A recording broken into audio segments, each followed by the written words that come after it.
இஸ்ரேலிய பாதுகாப்பு படைகளான IDF 2 global smooth flotilla கப்பல்களான அல்மா மற்றும் சிரியஸை தாக்கி பரபரப்பை ஏற்படுத்தியுள்ளது. 2 கப்பல்களிலும் 7 மலேசியர்கள் உள்ளனர். ஸ்மூத் நுசாந்திரா புளோட்டிலா கட்டளை மையம் 2 கப்பல்களிலும் மலேசியர்கள் உடனான தொடர்பை இழந்துள்ளதாக தெரிவித்துள்ளது. ஹூகா மற்றும் மிக்கேனா ஆகிய 2 கப்பல்களில் இருந்த மலேசியர்கள் உடனான தொடர்பையும் அவர்கள் இழந்துள்ளனர். இன்று அதிகாலை 2:26 மணிக்கு எஸ்என்சிசி மலேசியர்கள் உடனான தொடர்பை இழந்துள்ளது. அல்மா கப்பலில் இருந்த மலேசியர்கள் மூசா நுவாரிரி, இலியா பால்கிஸ் மற்றும் சூல் ஐடில் என அடையாளம் காணப்பட்டுள்ளனர். ஹைக்கல் அப்துல்லா, முவாஸ் ஜைனால், சூல்பாத்லி மற்றும் ருசுடி சிரியாஸ் கப்பலில் உள்ளனர். பாடகி ஜூசி கிரானா ஹுக்காவில் இருக்கிறார். நடிகை ஆற்றல் மெக்கேனாவில் இருக்கிறார். காசா கடற்கரையில் இஸ்ரேலிய படைகள் இடைமறிக்க கூடும் என்ற சந்தேகத்தில் எஸ்என்சிசி இன்று அதிகாலை 1:34 மணிக்கு சிவப்பு எச்சரிக்கை விடுத்ததை தொடர்ந்து இந்த சம்பவம் நிகழ்ந்துள்ளது. காசா கடற்கரையிலிருந்து அல்மா என்ற கப்பல் சிவப்பு மண்டலத்தின் 2ஆம் நிலையை அடைவதற்கு சற்று முன்பு இந்த எச்சரிக்கை விடுக்கப்பட்டதாக எஸ்என்சி இயக்குனர் டாக்டர் ஜானி அராஃபி அப்துல் அலீம் உறுதிப்படுத்தினார். அடையாளம் தெரியாத 20க்கும் மேற்பட்ட கப்பல்கள் அதன் கடற்படைக்கு 3 கடல் மைல் தொலைவில் அதன் ரேடாரில் இருந்ததாக ஜிஎஸ்எஃப் முன்னதாக அறிவித்தது. இது இடைமறிப்பு ஏற்படக்கூடும் என்ற கவலையை எழுப்பியது. பாலஸ்தீனியர்களுக்கு மனிதாபிமான உதவிகளை வழங்கும் தனது பணியை நிறுத்துவதை நோக்கமாக கொண்ட கடற்படை முற்றுகையின் தொடக்கத்தை கப்பல்கள் குறிக்கலாம் என்று ஜிஎஸ்எஃப் ஒரு அறிக்கையில் தெரிவித்தது. காசாவுக்கு சென்று சிவப்பு மண்டலத்திற்குள் நுழையும் மலேசிய பிரதிநிதிகளின் இறுதி எண்ணிக்கை 23 என்பது குறிப்பிடத்தக்கது. தனியாக ஐடிஎஃப் அதிகாலை 3:10 மணிக்கு அதாரா என்ற மற்றொரு கப்பலை தாக்கியது. கப்பலில் எந்த மலேசியர்களும் அதில் இல்லை என்பது குறிப்பிடத்தக்கது. முன்னதாக சம்பந்தப்பட்ட கப்பல்களில் உள்ள மலேசியர்களின் அளப்பரிய பணியை பாராட்டும் விதமாக ஆன்லைன் வழி பிரதமர் டதஸ்ரீ அன்வார் இப்ராஹிம் கலந்துரையாடினார் என்பது குறிப்பிடத்தக்கது. பாலஸ்தீனத்திற்காக சவால்களை அச்சமின்றி எதிர்கொள்ளும் ஸ்மூத் புளோட்டிலாவில் உள்ள மலேசிய மாவீரர்கள் உட்பட மனிதாபிமான போராளிகளின் துணிச்சலை உலகம் முழுவதும் பாராட்டுகிறது. உங்கள் மன உறுதி அமைதியற்றவர்களை உடைத்து கொடுங்கொன்மையின் சுவரை தகர்த்து நீதி நிச்சயமாக வெல்லும் என்ற உலகின் நம்பிக்கையை தூண்டுகிறது என்று அன்வார் குறிப்பிட்டிருந்தார். தாயகத்திலிருந்து மலேசிய மக்களின் பிரார்த்தனைகளும் ஆதரவும் ஒருபோதும் நிற்காது என்றும் இந்த போராட்டம் காசா நிலத்தை பாதுகாப்பாக அடையும் வரை உறுதியாக நிற்பதை உறுதி செய்கிறது என்றும் அவர் குறிப்பிட்டார். உங்களுடன் மற்றும் உங்கள் குடும்பத்தினருடன் நாங்கள் தொடர்ந்து இருப்போம் என்றும் அவர்களுக்கு பிரதமர் அன்வார் உறுதியளித்திருந்தார். ஊழியர்கள் சேமநிதி வாரியமான இபிஎஃப் மலேசிய குடிமக்கள் அல்லாத தொழிலாளர்களுக்கு வரும் அக்டோபர் மாத சம்பளத்தில் இருந்து சந்தா தொகையை பிடித்தம் செய்ய தொடங்கும் என்று தெரிவிக்கப்பட்டுள்ளது. இந்த புதிய கொள்கையின் கீழ் முதலாளிகளும் தொழிலாளிகளும் மாதாந்திர சம்பளத்தில் தலா 2 விழுக்காட்டை இபிஎஃப்க்கு சந்தா தொகையாக வழங்க வேண்டும் என்று அந்த வாரியம் குறிப்பிட்டுள்ளது. செல்லத்தக்க கடப்பிதழ்களையும் குடிநுழைவுத் துறையினரால் வெளியிடப்படும் வேலைவாய்ப்பு அட்டைகளையும் வைத்திருக்கும் மலேசிய குடிமக்கள் அல்லாத தொழிலாளர்கள் அனைவரும் இபிஎஃப்க்கு பங்களிப்பு செய்ய வேண்டியது கட்டாயம் என்று தெரிவிக்கப்பட்டுள்ளது. ஆனால் வீட்டு பணியாளர்கள் இதில் உள்ளடங்க மாட்டார்கள் என்று அந்த வாரியத்தின் தலைமைச் செயல் அதிகாரி அமாட் ஜுல்கைரான் ஓன் நேற்று தெரிவித்தார். தேசிய சமூக பாதுகாப்பு திட்டத்தை வலுப்படுத்தும் நோக்கத்தில் இந்த புதிய கொள்கை அமல்படுத்தப்படுகிறது என்று அவர் விவரித்தார்.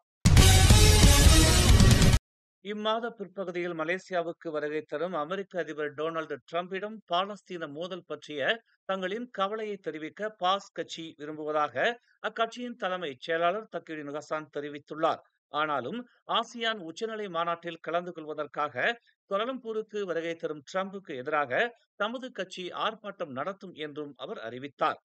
பாஸ் நடத்தப்போகும் ஆர்ப்பாட்டத்தில் பல்வேறு இனங்களைச் சேர்ந்த மலேசியர்கள் கலந்து கொள்வார்கள். மேற்கத்திய சமூகங்கள் பெரிய அளவில் ஆர்ப்பாட்டங்கள் நடத்தும் போது அதைவிட பெரிய ஆர்ப்பாட்டங்களை நடத்த வேண்டிய கடமை நமக்கு உள்ளது என்று அவர் கூறினார். டிரம்பின் கரங்களில் பாலஸ்தீனர்களின் இரத்த கரை படிந்துள்ளன. இந்நிலையில் அவரை தாங்கள் எப்படி வரவேற்க முடியும் என்று அவர் சுட்டிக்காட்டினார். ஆசியான் தலைவர் பதவியை மலேசியா வகித்து வரும் வேளையில் அதன் உச்சநிலை மாநாட்டில் கலந்து கொள்ள அவருக்கு அழைப்பு விடுப்பது சரிதானா என்று பாஸ் கட்சியின் தலைமையகத்தில் நேற்று நடைபெற்ற செய்தியாளர்கள் சந்திப்பில் அவர் வினவினார். காசா மக்களின் மீது கொண்டுள்ள அனுதாபம் காரணமாக பெரும்பாலான மலேசியர்கள் டிரம்பின் வருகையை பற்றி அதிருப்தி தெரிவித்துள்ளனர் என்றும் அவர் குறிப்பிட்டார். இந்தியர்களின் பாரம்பரிய வர்த்தக தலமான லெபோ அம்பாங்கில் தீபாவளியை முன்னிட்டு பல ஏற்பாடுகள் செய்யப்பட்டு வருகின்றன. இந்நிலையில் ஒரு கடையை மறுசீரமைத்துக் கொண்டிருந்த போது அதன் பின்புற சுவர் இடிந்து விழுந்ததாக அங்குள்ள போலீசார் தெரிவித்தனர். இதனால் அங்கு வேலை செய்த வெளிநாட்டு தொழிலாளி ஒருவருக்கு கால் முறிந்ததாக அவர்கள் தெரிவித்துள்ளனர். தகவல் அறிந்து அங்கு வந்த போலீசாரும் தீ அணைப்பு வீரர்களும் பொதுமக்களை நடமாட விடாமல் தடுத்தனர். காயமடைந்த தொழிலாளி ஆம்புலன்ஸ் வாகனம் மூலம் மருத்துவமனைக்கு கொண்டு செல்லப்பட்டார். நெகிரி செம்பிலான் சனாவாங்கில் உள்ள ஒரு பள்ளியில் நேற்று மதியம் 1 மணி அளவில் மயக்க நிலையில் காணப்பட்ட 10 வயது சிறுவன் உயிரிழந்த சம்பவம் அதிர்ச்சியை ஏற்படுத்தியுள்ளது. இதுகுறித்து மதியம் 1:20 மணி அளவில் தகவல் கிடைத்ததாக நெகிரி செம்பிலான் மாநில காவல்துறை தலைவர் அல் ஜாஃப்னி அமாட் தெரிவித்தார். ஆரம்ப கட்ட தகவலின் அடிப்படையில் சிறுவன் மதியம் 12:10 மணிக்கு தனது வகுப்பறையை விட்டு வெளியேறினான். பின்னர் பள்ளி வளாகத்திற்குள் மயக்க நிலையில் காணப்பட்டான் என்று தெரிவிக்கப்பட்டுள்ளது. பின்னர் மருத்துவமனைக்கு கொண்டு செல்லப்பட்ட சிறுவன் இறந்து விட்டதாக அறிவிக்கப்பட்டது என்று அவர் கூறியதாக மேற்கோள் காட்டப்பட்டது. போலீசார் விரைவில் கூடுதல் தகவல்களை வெளியிடுவார்கள் என்று அல் சாஃப்னி கூறினார். வெளிப்படையான மற்றும் முழுமையான விசாரணையை உறுதி செய்வதற்காக இந்த விவகாரம் காவல்துறையிடம் ஒப்படைக்கப்பட்டுள்ளதாக கல்வி அமைச்சர் ஃபத்லினா சிடெக் தெரிவித்துள்ளார்.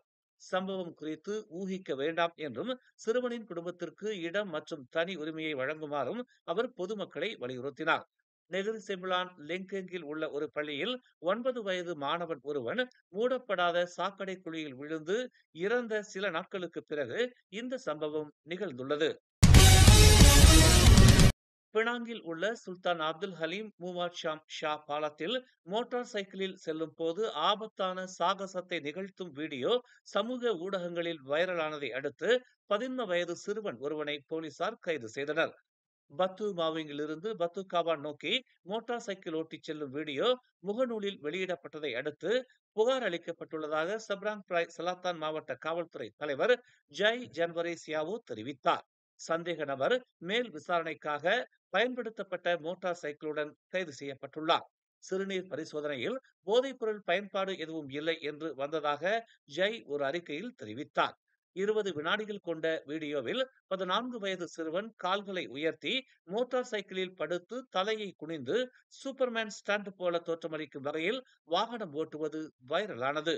ஒரு காரில் பயணித்த ஒருவரால் பதிவு செய்யப்பட்ட இந்த சம்பவம் திங்கட்கிழமை நடந்ததாக நம்பப்படுகிறது. இது போன்ற செயல்கள் அவரது சொந்த பாதுகாப்பிற்கு ஆபத்தை விளைவித்தது மட்டுமல்லாமல் மற்ற சாலை பயனர்களுக்கும் கடுமையான ஆபத்தை விளைவித்ததாக ஜெய் கூறினார். இந்த வழக்கு பொறுப்பற்ற மற்றும் ஆபத்தான முறையில் வாகனம் ஓட்டியதற்காக விசாரிக்கப்படுகிறது. இச்சம்பவத்தில் ஈடுபட்டதாக நம்பப்படும் பல மோட்டார் சைக்கிள் ஓட்டுநர்களையும் போலீசார் கண்காணித்து வருகின்றனர். மேலும் செய்திகளை தெரிந்து கொள்ள தமிழ் மலர் நாளிதழை பாருங்கள். உடனுக்குடன் செய்திகளை தெரிந்து கொள்ள தமிழ் மலர் இணையதளம், தமிழ் மலர் செயலி மற்றும் மலர் டிவி யூடியூப் சேனலை வலம் வாருங்கள்.